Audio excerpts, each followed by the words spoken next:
Okay, this video is over Chapter 14 of your textbook, whose title is Database Programming. So some of the topics that we will be talking about are database management systems, what they are, why do we care about them, and then we'll talk about things specific to databases, that is tables, rows, columns. We'll talk about creating a connection to a database, doing things to data in the database, learning what a primary key is, how to handle exceptions when you're querying a database, what CRUD means, and what relational data is in general. Because a lot of databases are referred to as relational databases. Not all of them, but it's a particular way the database is set up. So, database management systems are collections of data and systems for asking questions or querying the data. And the reason we care about database management systems is if we start storing stuff in files, which is a common way to store data, if that data gets really large, then reading and writing the files and reading the files into memory take up lots of space, is slow compared to a database management system. So as we move to more data and we want to use a system that is already designed for querying data, we might move to a database management system. So DBMS is how we abbreviate database management system, and it's software that's specifically designed for storing and querying and working with large sets of data. There are many different databases out there, and we have libraries that allow us to interact with the database management system through programming languages. Of course, in our case, that would be Python. So what we're looking at is something like this. You have data which is ultimately stored somewhere on disk. And in the context of this chapter, we have a database management system that is running on a machine that is accessing our data and organizing it, keeping track, and making queries of that data. And what we want to do, instead of using the database management system directly, we want to use the database management system's API, which stands for Application Program Interface. We want to use the API to, from our Python program, query the database and possibly add data, change data, delete data, query the data, which is again asking questions of the data. Now, that asking of the questions of regarding the data in the database, we have a programming language called SQL. Usually I say SQL, but some people pronounce this SQL, and it is just an abbreviation for Structured Query Language. It's been around for a very long time, and it is a language designed to work with a database management system. They say it's not used as a general programming language. I guess that's true. You can have programs that are all in a programming language that's intended to work with SQL, but all the problems you're solving or all the things you're doing are interacting with data in the database management system. You may be performing calculations, but that's not the whole purpose of the program, for example. SQL, it stands for Structured Query Language. That implies that there is a syntax. That syntax has certain keywords that mean things to the database management system. And again, you type in a SQL command and it executes, the database management system executes that query and then gives you the results is how this would work. Now, like I said, there's MSQL, there's Oracle, there's Sybase, there's MySQL, Postgres, and a whole bunch that I'm not thinking of right now, but there are lots of database management systems out there. And what we're going to do, though, is use SQLite or SQLite. I guess technically is how it's spelled, but it is database management software. It's easy to use. The one thing they don't mention here is a lot of times it comes pre-installed on Linux or Unix machines. It is free, which is another big plus. And somebody has taken the effort to write a Python module called SQLite 3. 3 is just the version number. And to access that library, use the import statement, import library name, in this case SQLite 3. And that gives you access to all the methods in that. Now, they're kind of jumping back to databases. Databases, if they're relational, store things in the database, and it is organized into rows and columns. A particular row has information about a particular entity, all the things that you're wanting to track in the database, and all those attributes are referred to as columns or fields, but they're represented as columns in our database. So I think I already said this, but each column is an individual piece of data about the item, the role as a whole. So, this is what rows and columns look like. We're going to have information in there. So here, the way this is set up is each row has information about one person, and the fields or attributes or columns, however you want to refer to it within this table, there are two. One of them is the person's name, and one of them is the phone number. Now, we do have database design classes here, and I've actually taught them years ago at LCC and BCTC. There's some problems with this table that I'll just point out because that's the first thing I saw. Is, if this was a database that contained lots of people, there's probably going to be more than one John Smith. So how do you handle that? And a lot of people, this didn't specify mobile phones, but even if it was mobile phones, a lot of people have more than one phone number. So that's one of the design considerations and bad designs. Really not allowed design to have a field that can have multiple values in it. So as soon as we put multiple phone numbers for a person, we are causing potential problems in our database. And I'll leave first, second, and third normal form for your database class if you ever take one. The columns have types. You can allow them to be null, which means there's an unknown value or no value for the field. They can be integer. They can be real, which is what we would call float in Python. They can be text, which we call string in Python. And then modern database systems have something called a blob.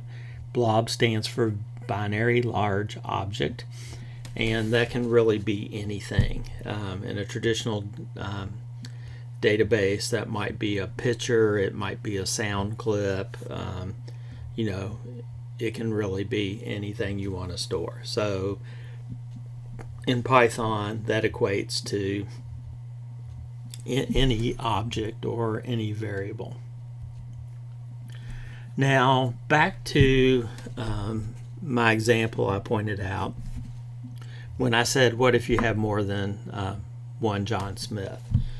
Well, what you need to have in a database is you need to have something called a primary key. And the primary key is a value that will only match one row in the database, or the way they say it is unique for each row in the database table. Those are kind of the same thing, or at least related. And that primary key is used to specify one and only one specific row in the database. A lot of times we have employee ID numbers that can be a primary key. Your social security number could be a primary key, although places try not to use your social security number anymore as an identifier like they may have done 20 plus years ago.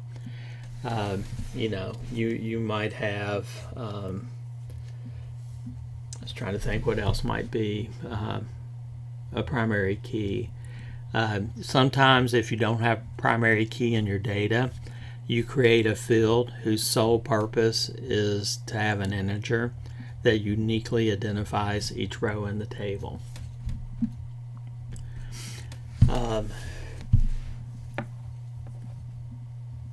And that's referred to as an identity column. So that's exactly what they're getting ready to talk about. This is a column that's sole purpose is to exist to be the primary key for the database, because you didn't have anything else that would satisfy that need. Going back to null columns, sometimes this is okay, sometimes it's not. If a person doesn't have a cell phone number, then maybe that column or that entry in the column would be null, meaning you don't have a cell phone number, or at least you don't know that person's cell phone number. But the primary key can never be null, because the whole purpose of the primary key is to identify rows in the database. Now, what happens is you can put constraints on the column, and in this case, you can say a column is allowed to have null values, or in the case of the primary key, you would want to say this column is not allowed to have a null value. You have to have a unique value in this column for each row. Now then, when we're trying to access a database management system from our Python program, we have to create a connection to the database. So what we do is we connect to the database, possibly having to give login information or security information to gain access. We get something called a cursor. That is a way to communicate with the database system and get the results back into our Python program. We then perform different operations on the database. Again, maybe changing rows, adding rows, deleting rows, etc. And then if we're happy with our changes, then at some point we need to do a commit. And what a commit does is actually make sure that all of our changes are applied to and reflected in the database management system. And then once we're done interacting with the database management system, we're going to close the connection to the database. So at a very high level, this is kind of how we would interact with a database. So here's a section of code that talks about the connection. Notice that we import the SQLite 3 library at the top. We then call its connect method, and we pass it a database name. And if the file doesn't exist or the database doesn't exist, it'll be created. And then we ask for the cursor for that connection. And in this case, they're not going to do anything, but they have a comment that said we would do some database stuff here. Then we would call the commit method to save the changes. And then we would close the connections. We would call the connections close method to close our connection to the database. So that creates a connection, does nothing, closes the connection. So that's kind of showing you the skeleton. A lot of the chapter will be talking about what kind of stuff goes where that comment is on line 7. If we want to execute an SQL statement, there is an execute method that our cursor will have, and what we do is we call that execute method, and as the argument we pass an SQL string, which is presumably a valid SQL command. Some of the SQL things that are commands that we may need to know is create table. They're showing you the syntax under what they list as general format, and then they give you an example. I want to create a table whose name is inventory, and it's going to have 2 columns. The first column is item name, and that is going to be text, and then the second column is going to be a real number, which represents the price of the item. So that kind of explains the example they have at the bottom. If we want to specify something as the primary key, in this case each of our items is going to have an item ID number that identifies it. So we add that. It's going to be an integer, and after the data type, if it's the primary key, we put primary key. So now this table we created is a better version because it has the information for our inventory but also has a primary key. The other thing, even better and more appropriate, is to make this, and after primary key put not null. So there's the constraint that we cannot have a blank or empty or null item ID number. Here's how we would do this in Python. Notice that they use the multi-string quotes, or multi-line quotes, I mean. So they form an SQL statement, create table inventory, and then in parentheses all the attributes, just the command we just saw. And then we call execute, which is going to execute that SQL command. Then we commit the creation of the table, and then we close the connection. So running this program will create a database named inventory.db with the table as specified in the SQL command. We can add things like create table if not exist. So there are some new keywords that we have. If the table doesn't exist, it will be created. If it does exist, no changes will be made to it. If we want to get rid of a table, we can use drop table inventory. If we want to try not to get an exception or an error message, we can say drop table if exist inventory, or the table name. As far as adding data to a table, you insert data. So you have an insert into SQL statement.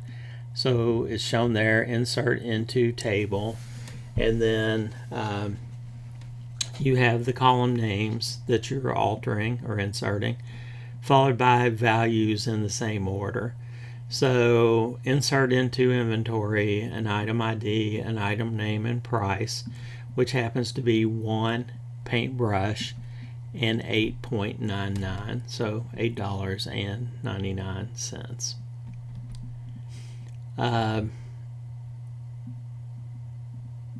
If you omit the primary key, one is going to be generated for you.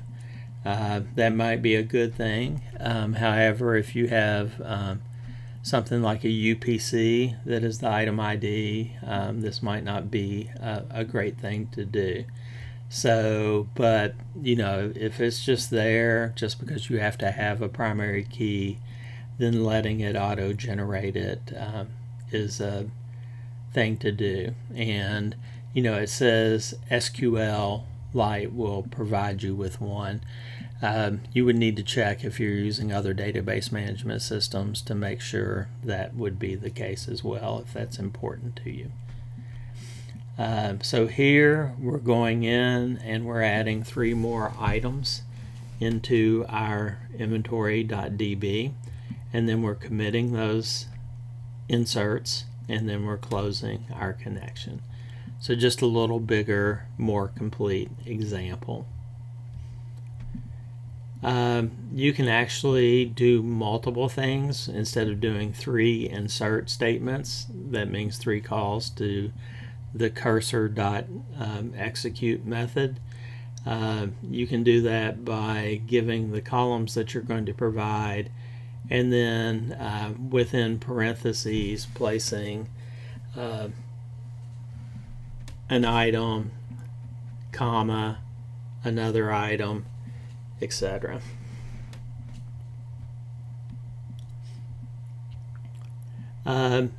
This is really handy when you're programming, and the way you kind of do this.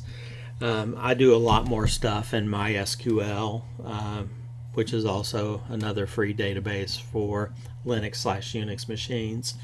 They all have this capability. You can insert question marks, and then where you're going to provide values, and then you can put a comma and then give a list of comma separated variable names in parentheses, and it'll go through one for one, and whatever the current value of item underscore name in this case is will be placed where the first question mark is. The price, whatever the current value of that variable is, will be placed where the second question mark is, etc.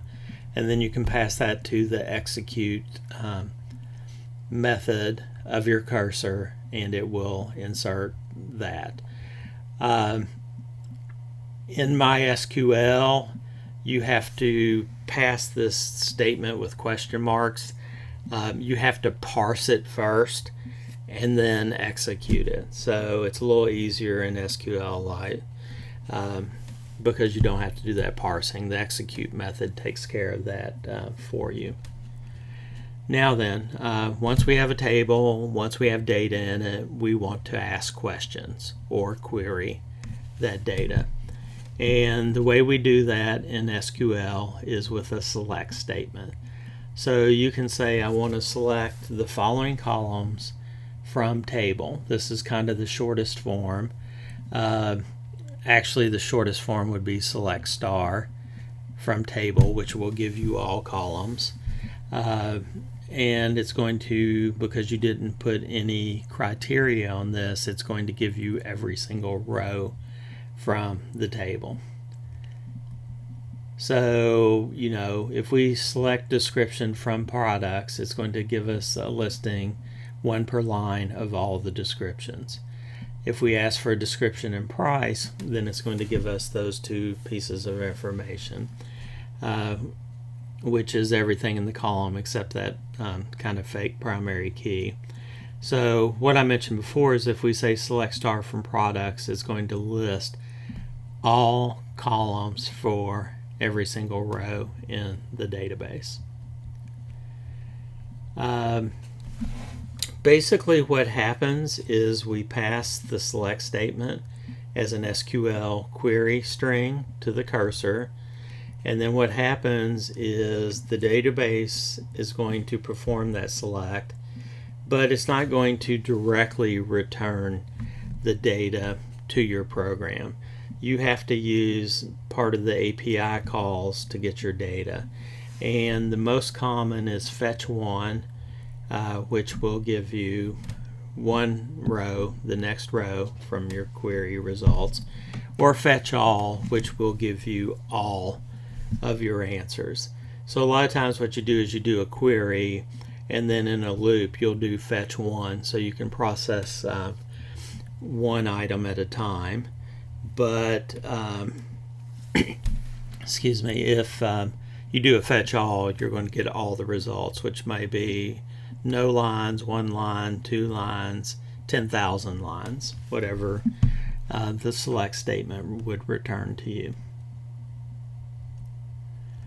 So here's an example of using fetch all, and basically what they're doing is they're executing the command, and then they're using the cursor's fetch all, and for each row in results it's going to go through and print out specific values formatted. First one in 30 characters, the second in 5, so that you have nice lined up columns in your result. Here we're doing a fetch 1. We're using a loop. If you call fetch 1 and there's no results, it will return the value none. So while there are rows to process is basically what the while statement is doing. Print it and then fetch 1.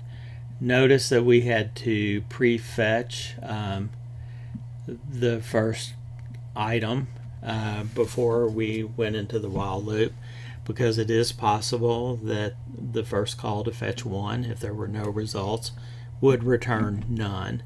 So we need to do that query outside the loop and then at the end of the loop too, so that every iteration is processed correctly. Now, I mentioned criteria earlier. From our select statement, we can say where and then give a criteria, which can really be one or more criteria. It's a conditional or logical expression. And an example would be this. Select all the columns for each product in my table named products where the retail price is greater than $10. So it will just return the rows where that criteria is true. Again, items in our database are products that are more than $10.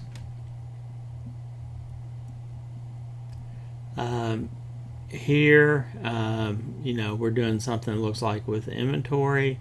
If the units on hand is less than 100, we want to do something.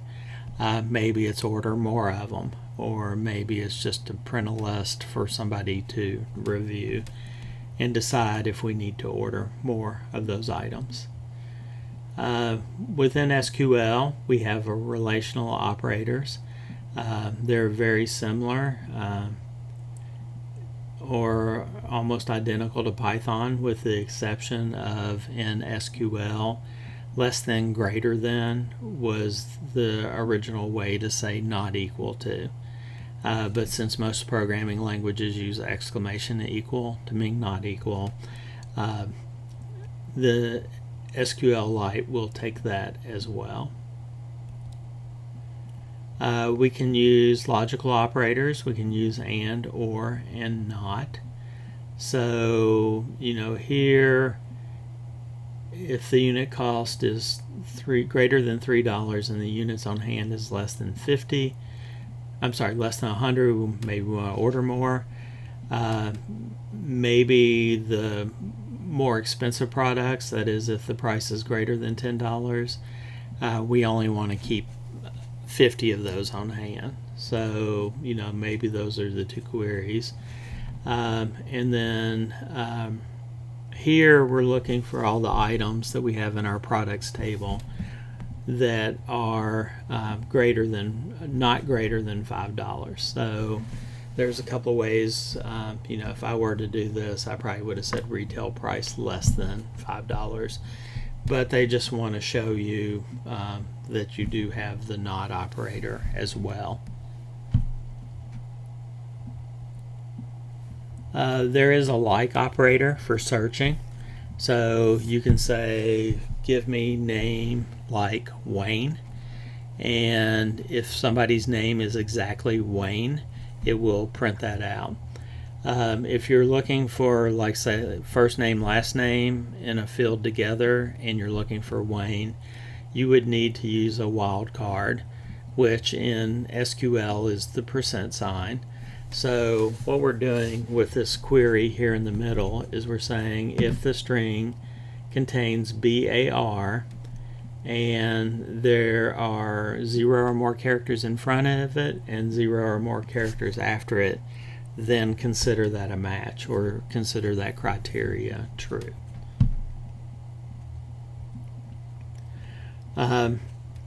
If we were to sort something, instead of having to do that in Python, we can ask our database management system by doing that, because part of the SQL programming language is an optional order by. So here we're saying order by retail price. So it would sort from smallest retail price to largest retail price.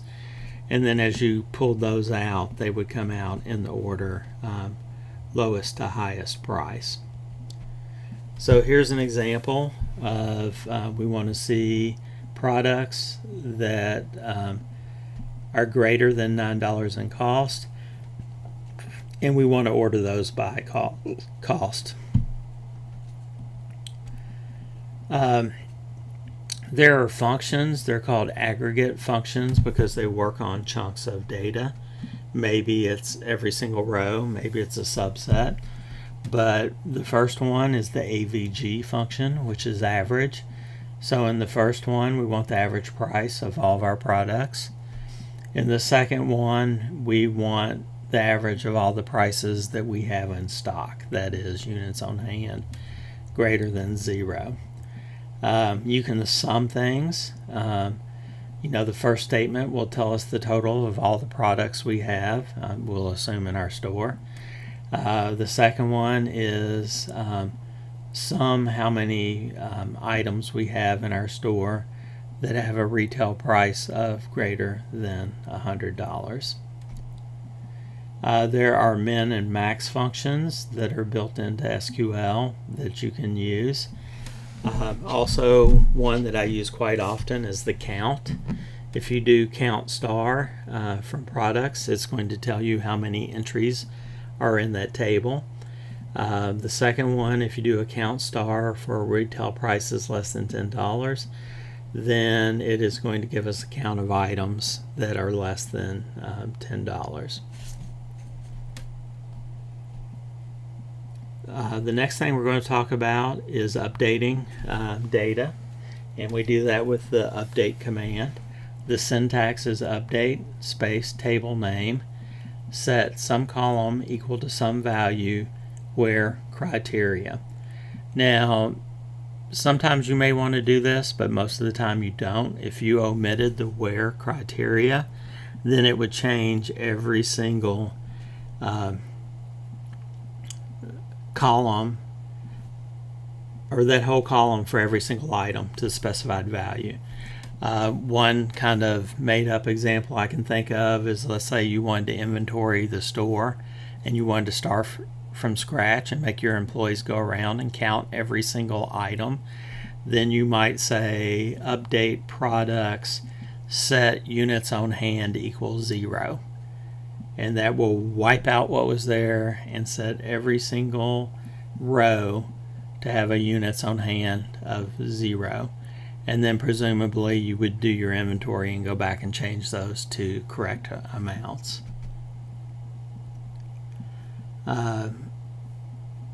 So here it's saying we've had a price change. Our chocolate truffles are now $13.99. So you want to update the description. Notice there's no wildcard. So it would just be a single item that had the name chocolate truffles. Here we're setting a description based on product ID number, in particular for product ID equal to. Here we're wanting to update the price and units on hand for anything that has BAR in its description.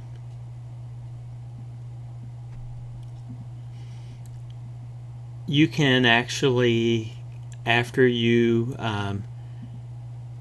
call a cursor and execute a command and make a commit, you can actually ask the cursor for a row count, and that is a row count of how many rows in this case were updated, because update was the last command you ran. This is kind of telling you this is the exact example by coincidence I gave you. You know, in my example, you did want to do this. If your intention is not to set units on hand to 0 for every single product in your database, then you want to be careful, and this is not the command you want to execute. Now, in this kind of running example, if we have products that we want to get rid of because we're not going to carry them anymore, then we would care about deleting rows. The command to delete rows in SQL is delete. It's delete from table name where some criteria is true. So in this example, they're wanting to delete a single row, and that is whatever product has the product ID 10. In the second one, we're wanting to delete all products whose description ends with BAR. So notice the wildcard only appears before the string. There is no % after bar like there has been in the previous examples. Again, here's a be careful. If you say delete from products and you commit that, you're now going to have an empty products table.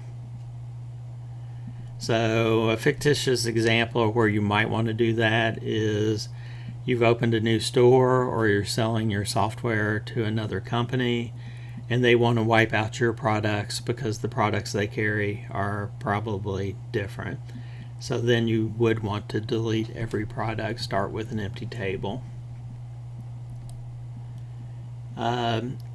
Here we are showing that we can use a row count again to get whatever the last command executed was. So it was a delete command, so the row count would contain the number of items that were deleted.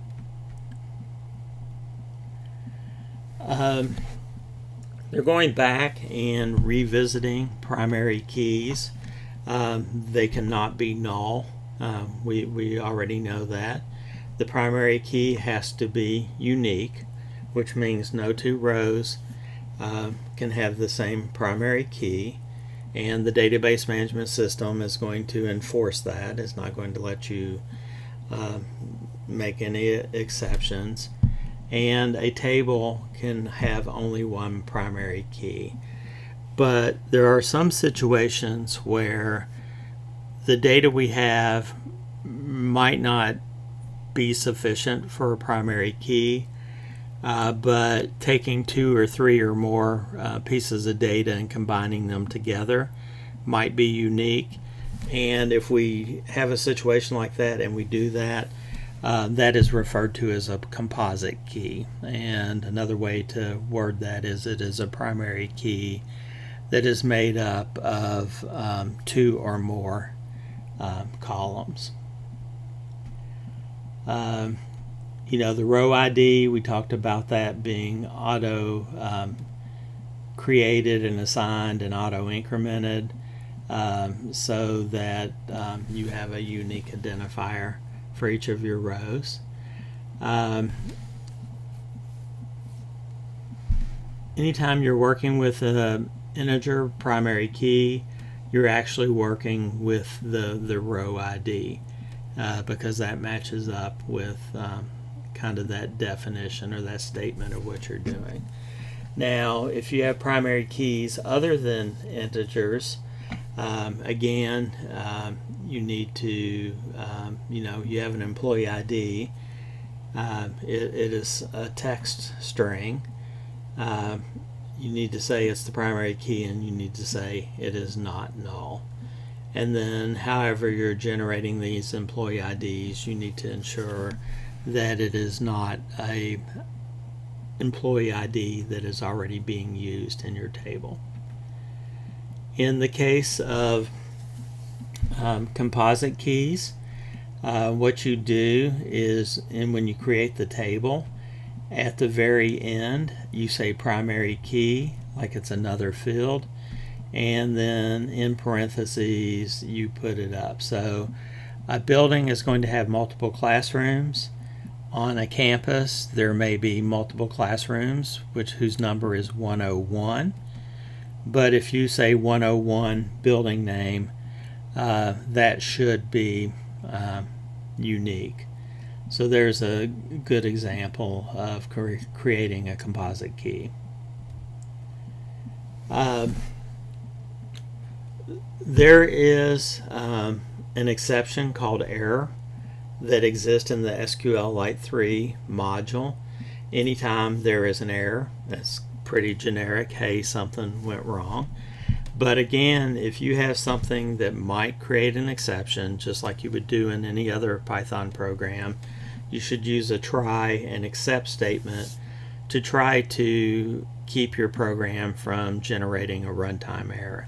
It's better for you to catch that error and handle it than to have your program blow up. So here they're going to try to connect, and if they get an error, they're going to let you know, and that error is probably, invalid user ID and password, or database not accessible, something like that. As far as CRUD, that stands for create, read, update, delete. These are the 4 primary functions that you perform on a database. Relational data, this is where you have data that is associated or related to each other. And what you can do is you can eliminate data duplication by using a relational database and holding data in different tables. So here we have duplicated data. There are different people or multiple people that work in our departments, and there are multiple people within a particular city. So what we're trying to do is be more efficient on our storage by reducing this duplicated data. And the way we do that is by moving that duplicate data into tables of its own. So we have a departments table, and it's going to have an ID number for each department, and that department's going to have a name. Same thing for location. We have a location ID and then a name of a city. And then what we do is in our employee table, we just give the ID of the data that is somewhere else. So that's what we do. We kind of rearrange the data so that it's stored into 3 tables. Now this pointing to another table, like taking an ID number and looking up the department, or taking a location ID and looking up a city. When we do this, we have things referred to as foreign keys. Foreign keys are attributes that exist in one table that point to a primary key in another table, or have the value of a primary key. So you'll notice that the department ID and location ID are primary keys. So when we point to those from our employees table, we are using a foreign key. So that's just explaining what I just explained. So for both tables.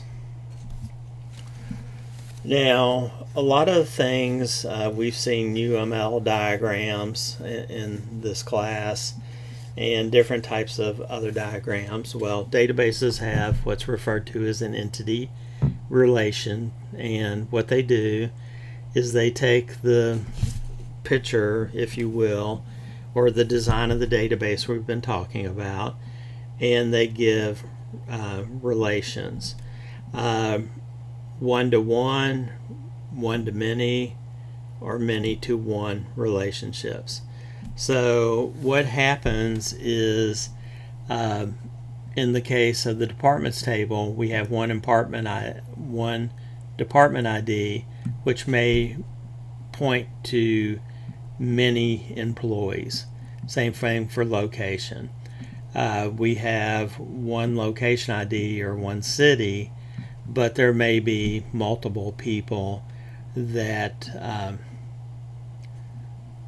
live in those cities.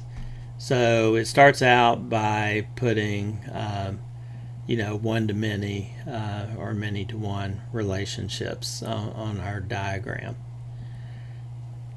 Now then, how do we create foreign keys? So this is the command that we would use or we might use to create the two new tables that we've been talking about. Now then, when we create the employee table, we need to actually at the end, when we're laying out the columns, we need to say there is a foreign key that references some other table. So those 4 lines that we ended at the end of this create table for the table that contains foreign keys is what we would need to do. By telling it that it's a foreign key, it's going to ensure consistency and integrity of the data between the two tables. It's not going to allow you to violate those constraints.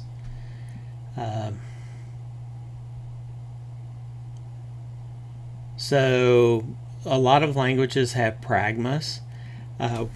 What pragmas are basically configuration or settings.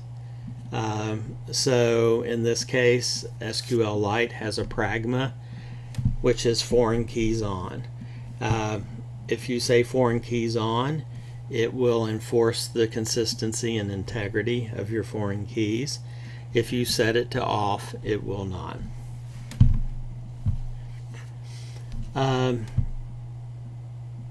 When you're working with this, in addition to making sure you have a primary key, you need to make sure that you have a valid foreign key for any foreign keys in your table. And when you update a row that has a foreign key, you must not inadvertently change the foreign key to some invalid value. And if you have a row that is currently being referenced by a foreign key in other tables, it's not going to let you delete that because that would cause a huge inconsistency in your database. If you need to retrieve columns from multiple tables that have the same name, what you need to do is qualify the name by using, instead of just the column name, say table name dot column name. There are different ways to do this. Sometimes you say from these 3 tables, select these columns, and you only need to use the table name dot column name qualifier if that particular column name appeared in multiple tables. But SQLite does it a little different. In my opinion, there's pros and cons to either way, but nonetheless, this is how SQLite does it.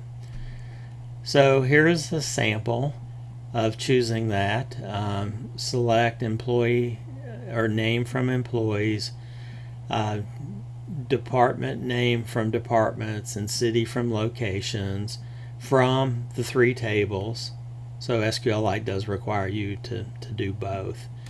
And then where the employee's department ID equals the department ID in the departments table, and the location equals the location ID.